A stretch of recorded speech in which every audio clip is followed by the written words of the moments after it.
ज़बूर 92 हम्दो सिताइश का गीत।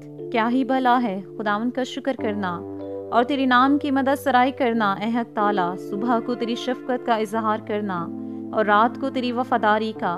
दस्तार वाले साज और बरबत पर और सितार पर गूंजती आवाज़ के साथ, क्योंकि ए खुदावंद तूने मुझे अपने काम से खुश किया। मैं तेरी सन्नतकारी के सबब से शादियाना बजाऊंगा। ए खुदावंद तेरी सन्नतें कैसी बड़ी हैं, तेरे ख्याल बहुत अमीक हैं। हैवान खसलत नहीं जानता और अहमक इसको नहीं समझता है। जब शरीर घास की तरह उगते हैं और सब बद किरदार फूलते फलते हैं, तो ये इसीलिए है कि वो हमेशा के लिए फना हूँ। लेकिन तू ए खुदावंद अब्दुल्लाबाद बुलंद है, क्योंकि देख ए खुदावंद तेरे दुश्मन हलाक हो जाएंगे, सब बद किरदार पर गंदा कर दिए जाएंगे। लेकिन तूने मेरे सींग को जंगली सांड के सींग की मानिद बुलंद किया है।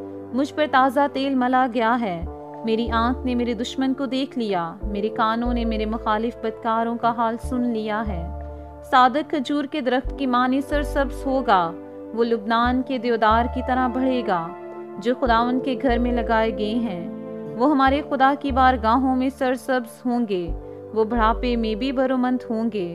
वो तरोताज़ा और सरसब्ज रहेंगे ताकि वास्या करें कि खुदावंद रास्त है। वही मेरी चट्टान है और उसमें नाराज़गी नहीं। पाक कलाम पढ़े और सुने जाने के वसीला से हम सबको बरकत मिले। आमीन।